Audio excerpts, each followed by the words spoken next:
If you think I'm too old for this fight, you need to come tell me in my face. Whoa. It's amazing they got paid so much money for that. 25 million and 40 million? I think 20 and 40. Yeah, 20 and I think that's 40. what I'd heard. You know, which I'm happy Mike got the money, and I'm happy that he didn't get hurt. That was my fear, that it was going to be a real fight. Mike Tyson just exposed himself on Joe Rogan's podcast in the most unintentionally hilarious and humiliating way possible. You know that scripted fight rumor everyone was buzzing about? Turns out it wasn't just a rumor. Tyson, without even realizing it at first, spilled the beans while getting all worked up, basically confirming what fans feared. The whole match was a sham. Listen, understand it was a big nostalgia hit.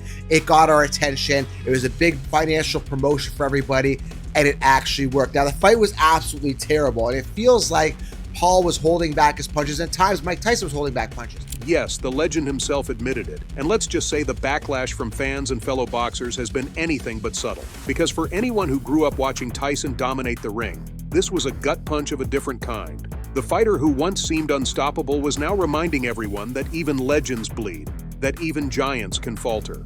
And yet, isn't that what makes him more relatable than ever?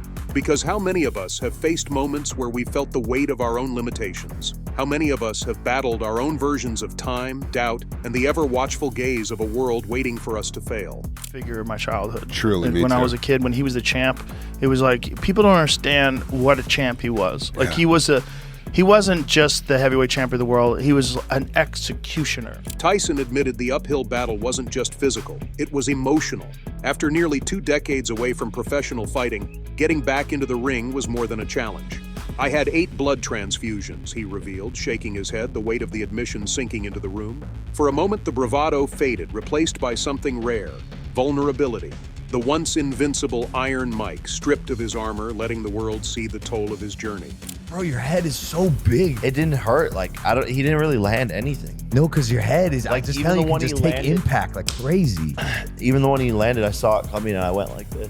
When asked about Jake Paul's performance, Tyson offered surprising praise. He acknowledged Paul's talent and commitment, stating that the YouTuber turned boxer wasn't just a social media personality cashing in on a gimmick. The kid can fight, Tyson admitted, though some listeners couldn't help but detect a hint of sarcasm in his voice. And here is the kind of response we are getting from experts. You've just beaten up a fucking 58-year-old. What am I going to do? Give you credit because you didn't do it that badly? Like, it's not really that honourable, but I was pleased that Mike Tyson seen the fucking final bell, because just for his own manly pride, you know what I mean, to say, yeah, I fucking stayed in there with him. I didn't go down.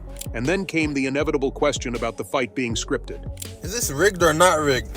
See how hard Mike punches? Everyone thinks that Mike is like toying with him, like Jake Paul is Mike's prison bit. At first, Tyson was quick to shut down the speculation, calling it nonsense. According to him, the viral audio clip of Paul allegedly saying, "I got your money," was blown out of proportion. Yet skeptics weren't convinced. The fight's lackluster pace and Tyson's apparent hesitancy to throw his signature uppercut fueled suspicions. Critics argued that the match felt more like a theatrical performance than a legitimate competition. Even Tyson's staunchest supporters couldn't ignore the glaring inconsistencies in his usually aggressive fighting style. So to answer your question, 100% this was fixed. They sat it out and talked about it. It went to decision because that was a neutral way to end it, and it went the full 8 rounds to keep people entertained. They didn't want it to end quickly. 100% it was fixed. It was smart on them, a big money grab. Joe Rogan pressed Tyson on whether he believed Jake Paul was the real deal or simply a marketing genius. And I watched the guy's face, and I watched that confidence bleed from his face instantaneously. Yeah. He had absolutely lost the fight long before Mike had ever gotten in the ring. Tyson, ever the pragmatist, admitted that Paul's ability to sell a fight was undeniable. "That's half the battle these days," he remarked, hinting at how boxing has become as much about showmanship as skill. But even as he acknowledged Paul's promotional savvy, Tyson couldn't entirely dispel the doubts surrounding the match. For every compliment he gave Paul, there was an undercurrent of self-awareness about how the spectacle reflected on his legacy. You know, Shannon, you're Super Bowl champion. You know what I'm saying? We've been covering sports. I've been covering sports for 30 years. It's one thing for an exhibition here, there, whatever. But you can't continue to be allowed to build a career without getting into the ring with fighters. If I remember correctly, correct me if I'm wrong, Shannon, I think the Mexican monster himself, David Benavidez, I might be wrong, but I think it was him. He said, "I'll fight him." Now, this is a man that fights at 168, Molly. Jake Paul was in the ring at 228. For fans of the once dominant champion, watching Tyson struggle in the ring was a bitter pill to swallow. His movements were slower, his punches lacked their former ferocity, and his overall energy seemed diminished. The performance was a stark reminder that time spares no one, not even Iron Mike. The fight left many questioning why he agreed to it in the first place. Was it a last hurrah, a financial necessity, or simply the allure of the spotlight one more time? Whatever the reason, the outcome was a sobering reality check. The backlash didn't stop with Tyson. Jake Paul faced his share of criticism too. Like, he was walking with a cane just like a year and a half ago. Yeah, but he was really out He of had shape. bad sciatica. Bad sciatica. Yeah. Oh, I didn't know that. Yeah, real bad. You know, it wasn't that long ago that he was, you know, I mean, when I first met him, he was very, very heavy.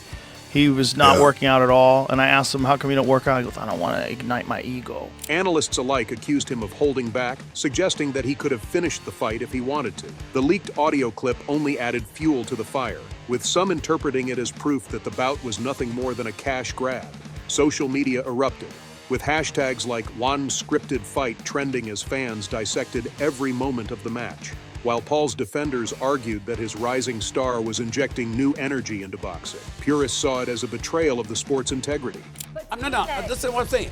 I'm saying he was in the ring at 228, and you got a cat 60 pounds lighter than him saying, I'll fight you. You know why? Because what they're saying is, when you gonna fight real box? The fight's conclusion, marked by Paul bowing to Tyson in an awkward gesture of respect, left a sour taste in many mouths. The crowd's boos echoed a shared sentiment. This wasn't the Mike Tyson they remembered.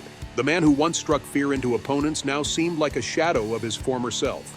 Tyson himself admitted that losing in front of a packed stadium was humbling, though he remained defiant in his belief that stepping into the ring was a victory in its own right. For all the controversy, one thing was clear. The fight was as much about entertainment as it was about boxing. Tyson's willingness to participate in such a spectacle raised questions about the future of the sport. As crossover bouts and celebrity matches continue to gain popularity, the line between authentic competition and staged drama becomes increasingly blurred. For Tyson, the fight was a gamble, a chance to reclaim a piece of his legacy, even if it meant risking public scrutiny. I mean, you don't get no kudos about, oh, he's 58. No, that's not what this is. This was not some a celebrity. This was not for some charity. No.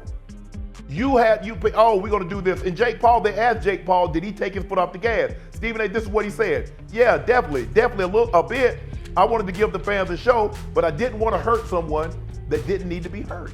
Tyson exposed more about himself than anyone could have prepared for, leaving Rogan nodding along, half amused and half confused, as Tyson unraveled his unique blend of wisdom, self-reflection, and sheer absurdity. First up, Tyson's not-so-secret psychedelics. And not just dabbling, but full-on dives into the deep end of mushroom land. I take enough mushrooms to kill an elephant, Tyson admitted casually, as though this was the kind of thing people discuss over coffee. Rogan, known for his love of altered states, seemed intrigued but slightly cautious. Tyson wasn't fazed. He launched into a monologue about how these mind-bending trips connect him to the universe and allow him to see God in colors. Yes, God in colors. You can imagine Rogan trying to keep a straight face while processing that one. He was jacked and in shape, and he looked super intense. Yeah. And he was just like ready to go, and it was terrifying. It was like, and Jamie. Wait, when was this? A few years ago. 4 years ago? 4 years ago? Then came the life advice. Tyson dropped nuggets of wisdom like a Zen guru. If Zen gurus were built like tanks and had a lisp, he declared that love isn't about control, but surrender. This is the same Mike Tyson who once owned pet tigers and had a history of very public chaos. But there he was, talking about emotional vulnerability like a lovesick poet. Rogan, trying his best to take Tyson seriously, chimed in with his usual, "That's deep" commentary, though it was hard to tell if he was actually buying it or just being polite. Tyson didn't stop there. Oh no, he peeled back layers of his past, like a man who's finally decided that brutal honesty is his brand. Like, you had to be alive and be a kid during the time where he was the champion to understand what he was. Because there was, after Muhammad Ali, Larry Holmes, who was a great fighter, but no one liked him because he beat up Muhammad Ali. He spoke about his younger self, wild, reckless, and utterly self-destructive. I was my own worst enemy, he admitted, as though that wasn't painfully obvious to anyone who's followed his career. He painted a vivid picture of his younger days fueled by money, fame, and a total lack of restraint. According to Tyson, all that chaos, just being young. Because sure, every young adult blows through millions of pet tigers and extravagant parties. Totally relatable. When he retired, then there was just like a series of boring champions. Like no one cared about the heavyweight division at all. No one cared. And then came the existential bombshells. Tyson veered into territory that even had Rogan scratching his head. Legacy doesn't matter, Tyson declared. We're all going to be forgotten. This from a man whose name is practically synonymous with boxing. The idea that Tyson, the legend, the icon, could dismiss the concept of legacy like it was an old pair of gloves was equal parts profound and absurd. He followed it up by saying he's made peace with death and even finds it beautiful. Rogan, perhaps wondering if this was a cry for help or just another Tysonism, nodded along like a therapist trying not to spook his patient. But Tyson wasn't done philosophizing. He spoke about fear, how it once ruled his life and how he's learned to conquer it. For a man who spent decades terrifying his opponents, the irony was rich. Tyson explained that fear is an illusion, something we create in our minds. Deep stuff, sure, but coming from a guy who's famous for biting someone's ear off, it was hard to ignore the irony. What made the episode so memorable wasn't just Tyson's revelations, but the way he delivered them. He didn't sugarcoat anything. Whether he was talking about his psychedelic adventures, his turbulent past, or his thoughts on mortality, Tyson spoke with a bluntness that was both refreshing and jarring. He owned his flaws, embraced his contradictions, and laid bare the journey that brought him to this strange, reflective phase of his life.